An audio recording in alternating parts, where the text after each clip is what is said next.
Okay, first order of business is I put about one of these cups, maybe a little bit more water per pizza dough I'm making. And then I heat it up. And actually I got a little bit too hot, so we're going to have to let it cool down. And it's supposed to be like lukewarm. I don't have a thermometer, but I think they say not over 110. But right now this feels like 130 or something. But, so that's what you do. Start off with before we put the yeast in. Okay, well what I did, hey, I just replaced them in the hot water with the cold water, and just so that it's like, lukewarm. You don't want to get it too hot. Then you put your yeast in, and since we're making 3 doughs, I put 3 packages of yeast. And there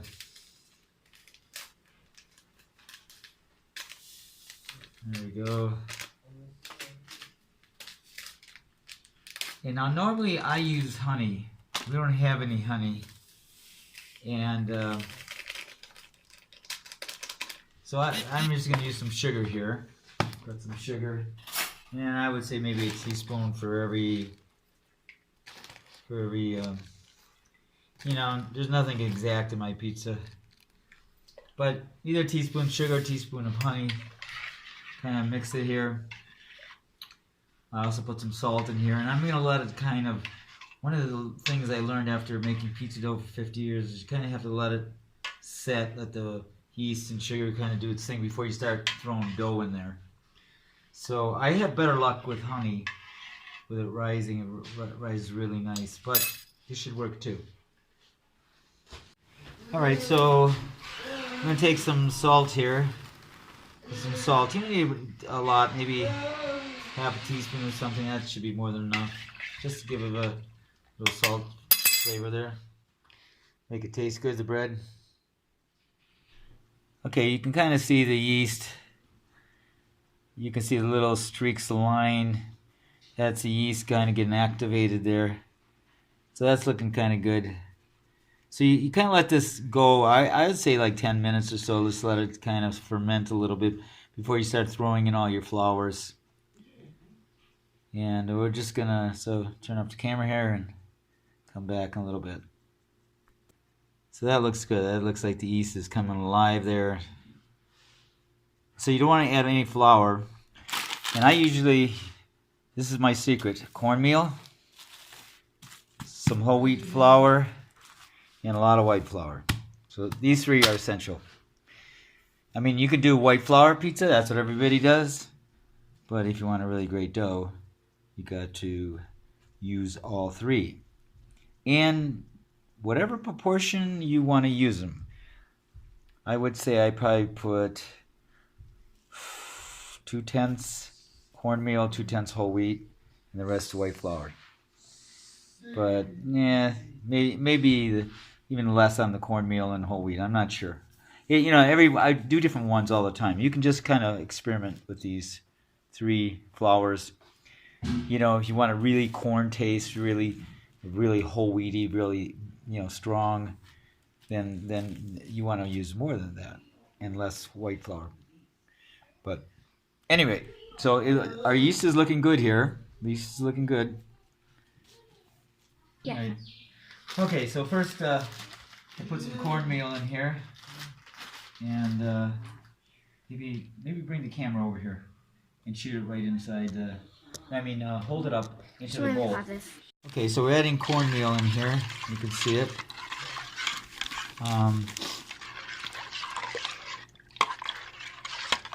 Okay, yeah, that's probably enough right there. That's a nice, good amount. You can see I didn't use a huge amount in the bag there, but maybe a little more. I'll make this a little bit. You gotta be careful not to use too much of the whole wheat and cornmeal. Then I'm gonna grab some whole wheat here. Put some whole wheat in there. There it goes. And this is a little bag. So, okay. And the thing is, it's going to be more workable if you use more white flour. That's why pizza is always use white flour than when you put any of this stuff in it. But this gives it an amazing taste. So there we go. Like I said, maybe 1/10, 2/10. whole wheat. And the rest is white flour. I got a big bag of white flour. As you can see, we'll probably use all of this flour. And you can experiment. Like I said, you can put more whole wheat, like more grainy dough, more cornmeal if you want. So you slowly, this is the trick about making pizza dough. You slowly, it's like I just found out about making adobe bricks. It's the same thing. I was just making adobe bricks the other day. And you can't put too much water. You got to slowly put the flour in. Because it's kind of the opposite with bricks. You get past a certain point where if you put too much flour in too fast, then the dough is not going to be workable.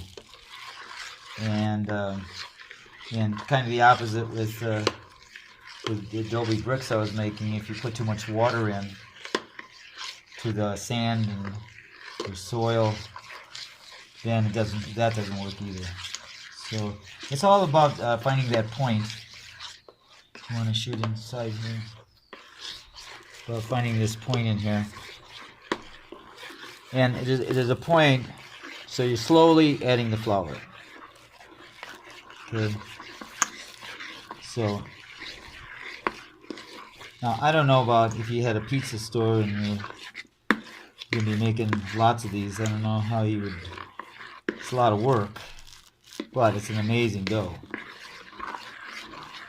Okay, there's a point where you can see it's still pretty wet. You don't want to start working with your hands until you've gotten as much flour you can this way.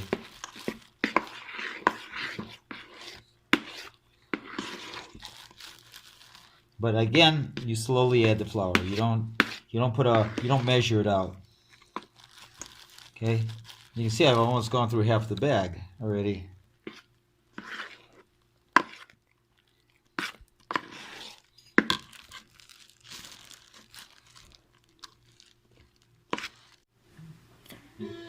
All right, we're back on the air here, and I can already see the dough rising.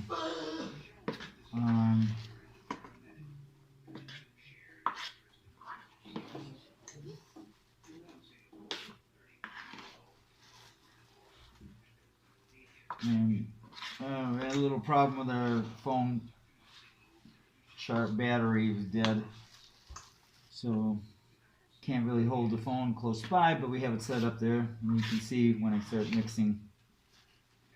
So, like I said, you get enough flour in there, not too much, and I'll kind of show you here. Is this in the... Okay, so you can see the dough kind of falls like that, you know. It's like making adobe mud. So when but probably put a little bit more flour in before I start working with it. And again, this is something you'll just kind of figure out as you go along.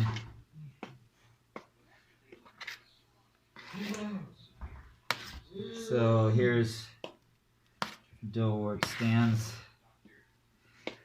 And the more you can do it in the pot, the better you're going to be. And as you can see, I've gone through more than half of the bag already of white flour. But I'm making 3 pizza doughs here, so I think that was about 4 pounds of white flour.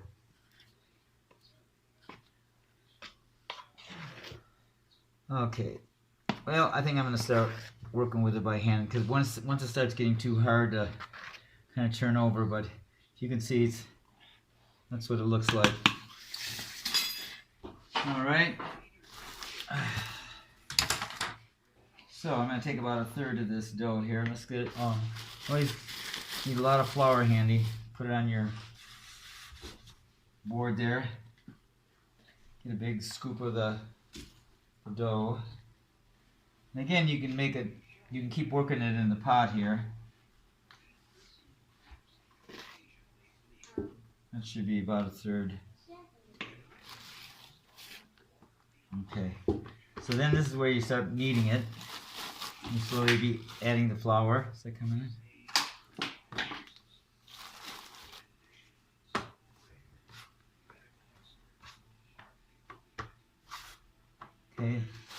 real nice doughs. They feel, you know, when the dough is like really light like that, that's good. That means it's gonna rise really well. And just keep kind of turning around, keep adding flour, you know, like that. You really can't start pounding it yet. It's got to be hard enough. So what I'm trying to do is just trying to get the flour. Okay. So you can start. You can see how I can start working it now. I guess, you know, basically like bread making 101. But you know, the secret is about not getting too much flour in it. And you let it rise, but you let it rise in the refrigerator. And if you let it rise overnight, you will get an amazing, even a more amazing dough. But before you know, because it's going to be huge in the refrigerator by the next day, you have to basically pound it down again, like I'm doing here. So you kind of take this huge thing that has risen in the refrigerator and pound it down again, and then put it back in the refrigerator for an hour or so.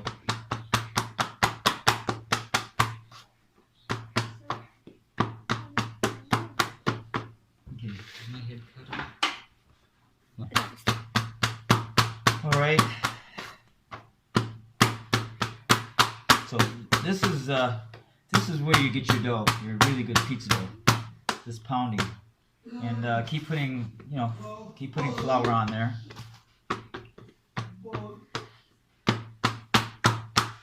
These are going to be real nice doughs. I can feel, you know, when they feel like really heavy, then something didn't work. The yeast didn't activate, or you put too much whole wheat or something. But this is nice, and you can see it's nice and fluffy. Okay. You know, and the thing is, you can't do this turning like you see in the pizza place, but you can the second day. The first day, you just kind of have to. I'll show you when we make it, put together the pizza. But this one's pretty good. I'm gonna put this one on the plate, and so I left it pretty big, so it's gonna rise, and then it'll be easy to spread. And I'll show you. So I'm just put it on this nice oval plate like this, and then we're gonna stick it in the refrigerator. Okay, so my daughter was making a dough. Oh, okay, no. My dog was making this dough. And I wasn't here, and she put too much flour in, but I wanted you to kind of see. It's not poofy. And she just put too much flour. But see, you can go past that point, and when you do, you end up with a dough, you know, it's not fluffy anymore. Okay, so that's kind of why I say really, really slow, and you'll learn by experience. I mean, this will work. She's just making a little pizza for herself, and it will rise. Maybe she'll make a muffin out of it or something. But yeah, you can still fold it out after it rises for a few hours in the refrigerator. So okay, so here's my refrigerator. Here's my refrigerator. You can see the dough in there. Yep. And it'll rise. Give it like about 2 or 3 hours. A little bit of water in here because we're putting, you know, because I'm using pure paste, tomato paste. And this is for the sauce, the pizza sauce that I'm going to make to go with this wonderful dough. Now, you have two choices. You can make your own pasta. Or if you're lazy, you can find a nice ragu spaghetti sauce that's made with olive oil and tomatoes and, you know, like really natural. And that works as well. And unfortunately, I don't have any olive oil. I have like 3 jars and they're all empty. We use a lot of olive oil. So this one's not going to get any olive oil inside, but that's one of the ingredients you want to put in. So stir your paste around. Okay. And then here I cut up. See, I used a lot of tomatoes and I less paste, and it really makes a nice sauce. Fresh tomatoes. Okay, so I have like 3 big tomatoes that are sliced up here. And I'm going to put all of those in. Okay. There we go. All the tomatoes in. And then I sliced up 1 whole onion, big onion, fairly good size onion. Let me put that in. And let's see, I got some garlic here. Okay, let's get the stove on here. Get this thing started here. And so I got whole garlic cloves I've cut up. I'm just going to slice them in half. It'll kind of speed things up. And or you can even sliver them if you want, or grate them, or whatever you want, you know.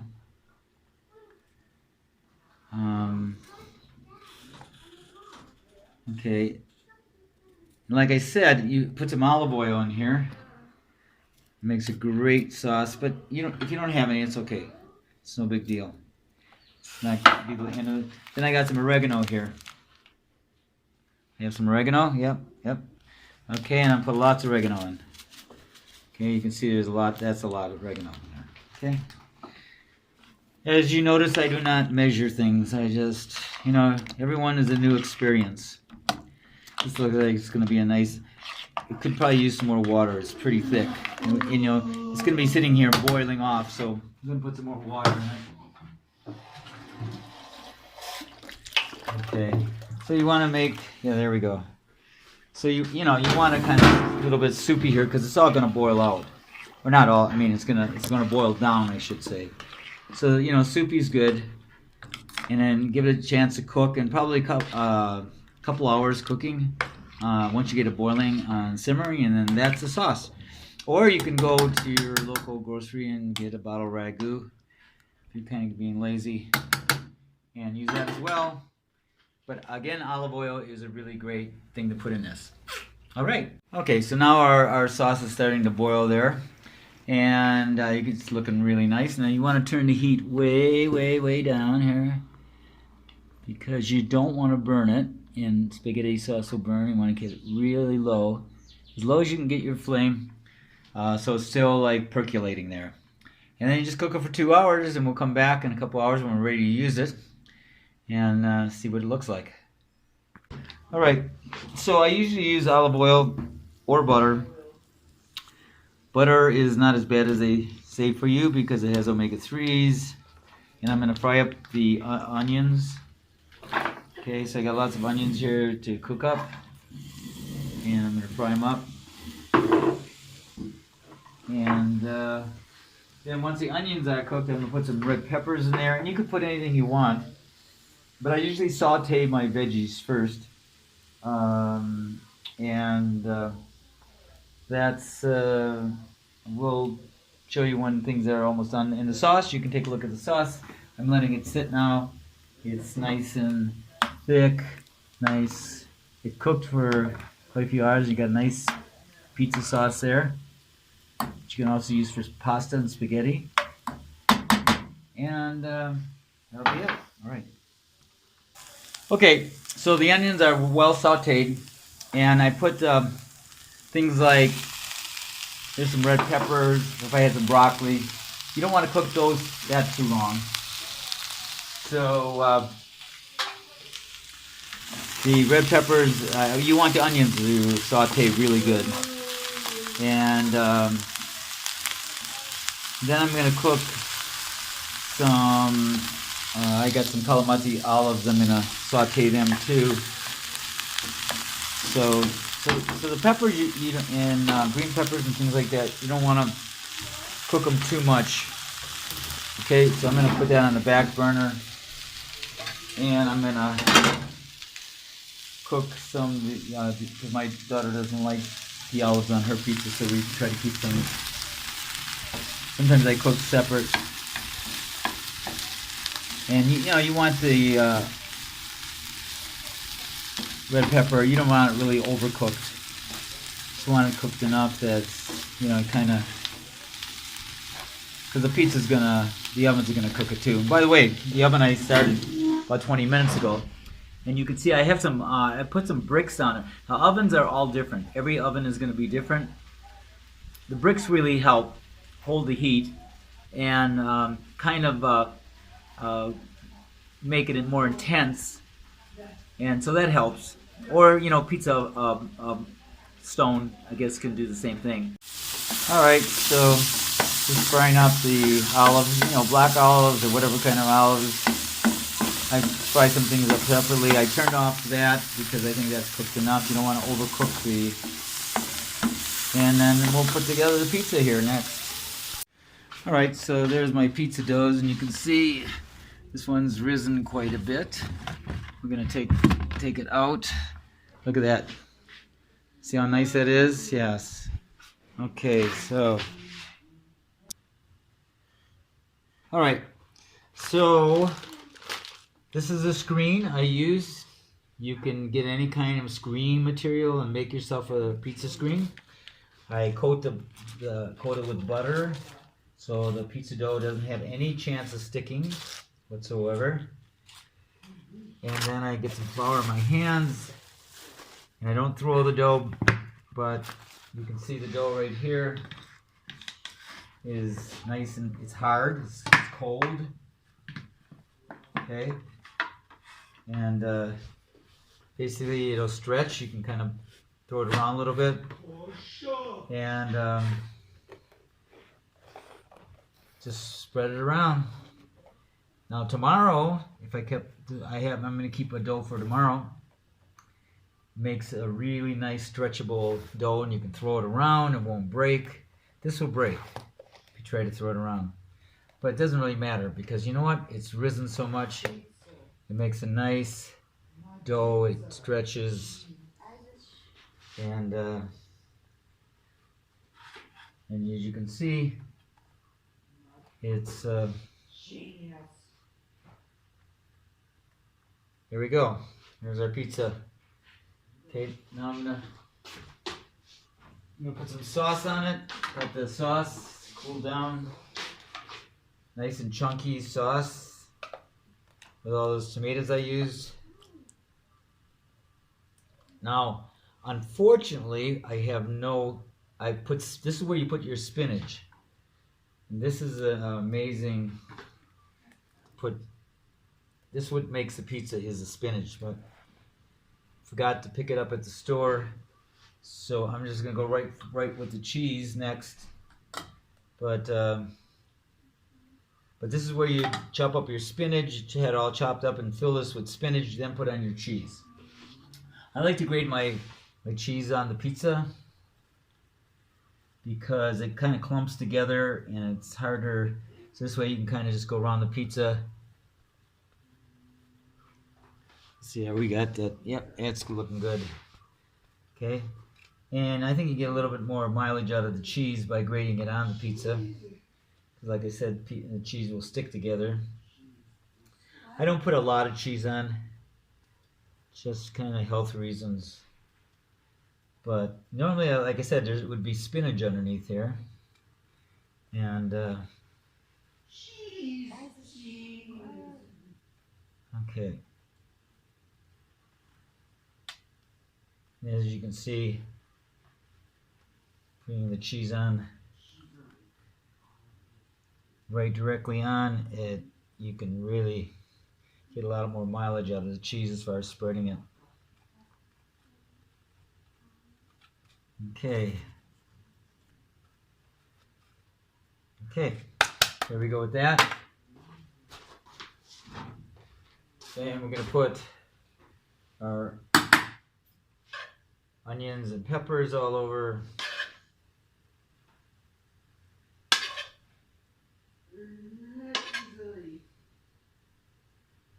Okay. And I got the olives I'm going to put on one side here. Whoops.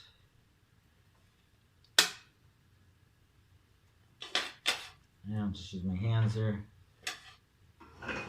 Put half the pizza with olives.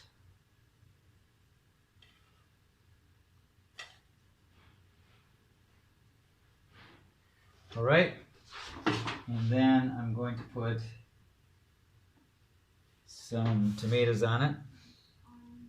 And sometimes I fry these up. Sometimes I put them in diced but I'm going to just throw them on.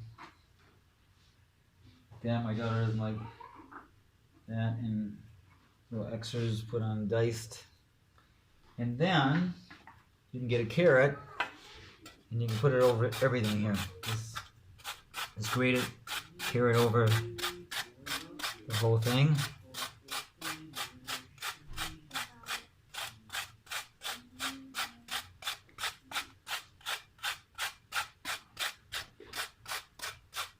Okay, a little bit of carrot on it, and then I got some garlic, cloves.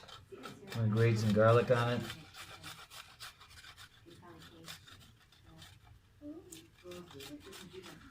Fresh garlic, which is also in the sauce, but it also makes for a nice topping on the pizza. So you can be creative, put anything you want on it. You can saute some of the stuff. You don't have to. Whatever your taste is. And last but not least, I'm going to throw some oregano on the whole thing. Okay, so I'm going to turn, you can see it, the crust is, whoa, it's got messy. I should have turned it more quicker, but you can see the crust nicely rising crust. Okay, nice. Okay, so you're kind of limited by the oven, but you can see the crust is nice and brown underneath. Yeah, I got a little burnt on that end. And see, it's nice and brown. And if you had a broiler, you can brown the top as well, but I don't have a broiler in here. But it's still going to be a good pizza. Okay. All right, so here comes the pizza. And you can see it slides right off the screen, which is why you use a screen. And I'm going to cut it here.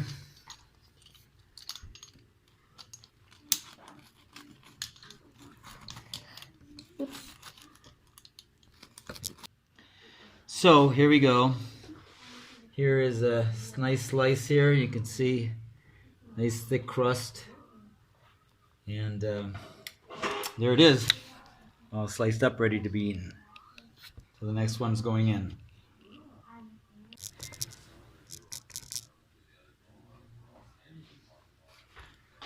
So like this one has been in the refrigerator for longer. You can see I can kind of throw it around. You know, so the longer they stay in the refrigerator, the more gluey they become, and you can do the whole pizza throwing thing. They're very much more stretchable.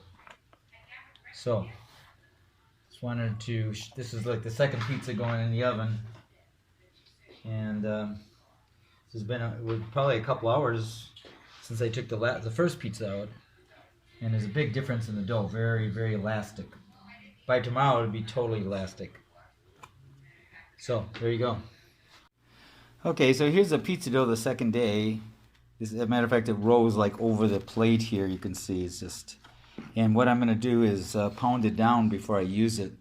It'd be more easier to work with, and let it maybe just sit in the refrigerator for another hour or so. So, here we go.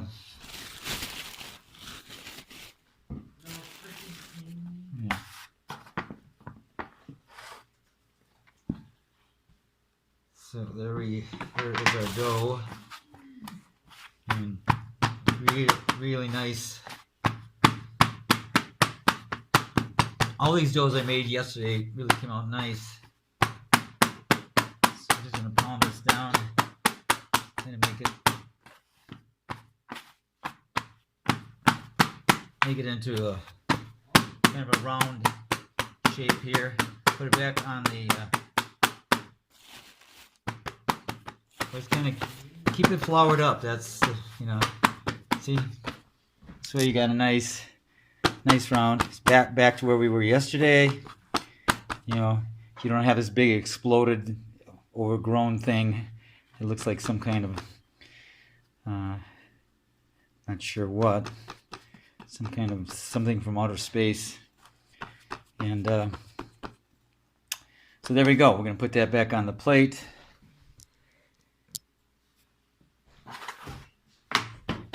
Put it back in the refrigerator and we'll be all set.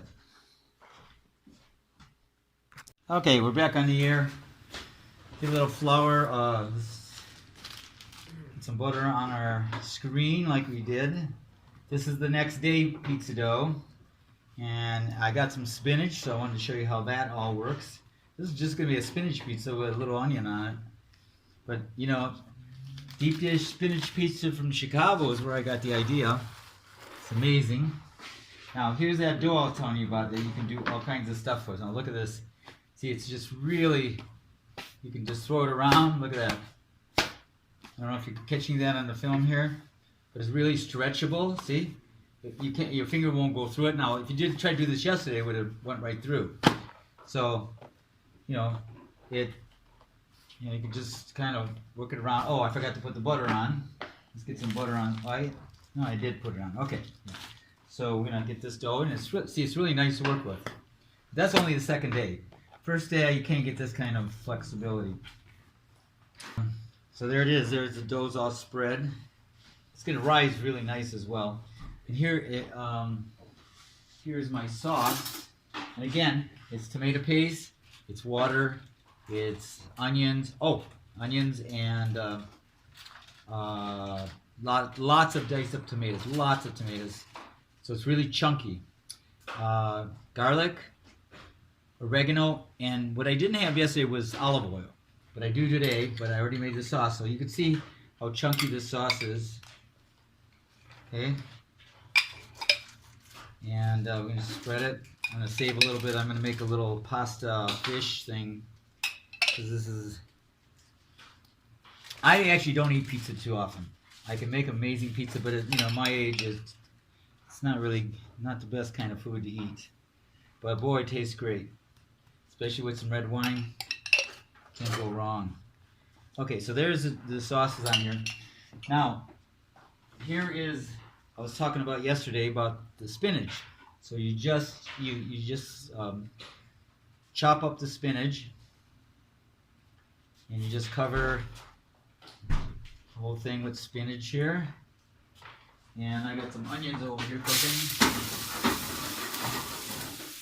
So I'm gonna saute my onions over there.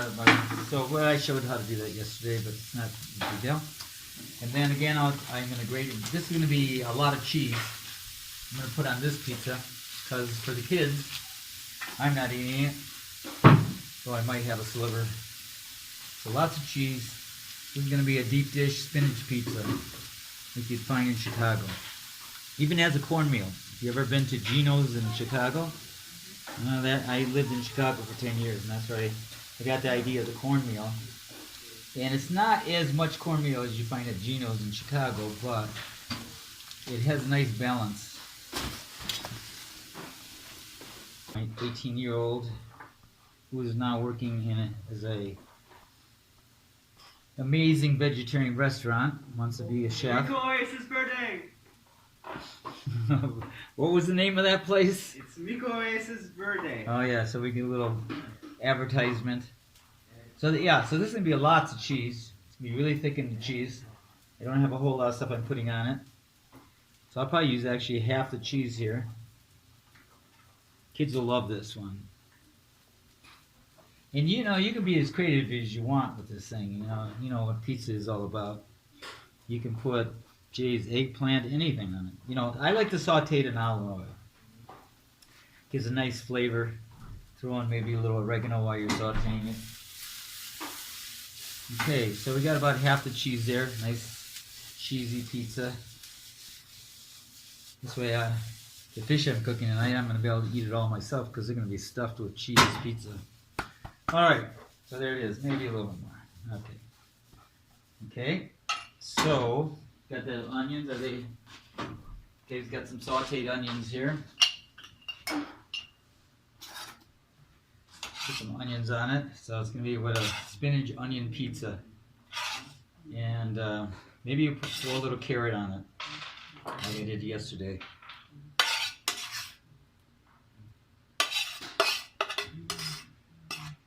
Yeah, this is looking really nice. Look at that.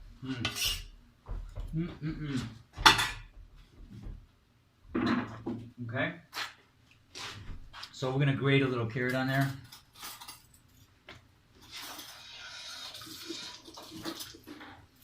Just to give it some color. You know, green and orange. I think they're good colors, yeah.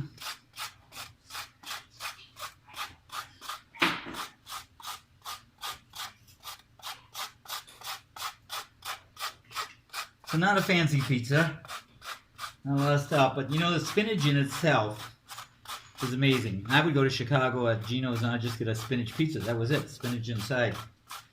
And that makes pizza totally amazing.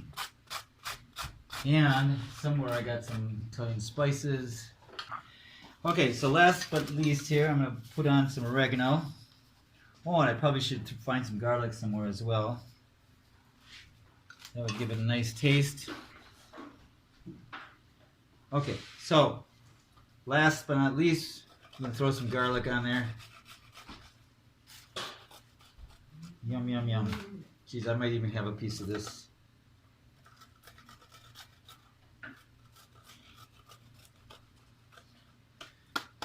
There it is, ready to go in the oven. So here's a little top view of the pizza.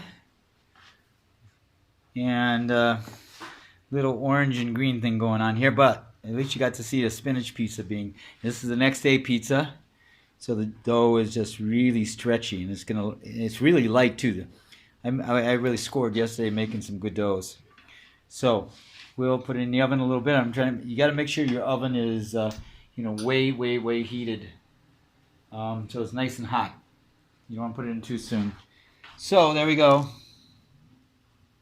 So pizza is in the oven. There it is. And I'll show it in a little bit, and you'll see how much it rises. So about 5 minutes have gone by, and I wanted to show you how nicely that pizza is rising. See, like this, just 5 minutes, and it's just starting to cook. But the second day dough is totally phenomenal. It's like 100% better. Anyway, so that's 5 minutes later in the oven. Like, look at that. Look how much this has risen. It's really nice you can see the crust underneath getting brown. Real thick crust. Real thick. Nice. That's about 10 minutes. Alright, so I had some pizza sauce left, and I put on some fish and put some spices and olive oil on my fish, and I'm going to put that in the oven after the pizza here. And there's a pizza. I made a little roll. We had some extra dough, and you can see it's nice, getting nice and brown bottom there. I'm gonna let it go for another few minutes, then we're gonna take it out. So here's the pizza, and I will show you the bottom here. You can see a nice crispy crust, and if you had a broiler, you can broil the top, which would make it the perfect crust, but it's still gonna taste mighty good. So that's it. That's pizza making 101. After 50 years of experience, that's what I've been doing, and through the years have found different things, and this is my dough and my pizza. Enjoy.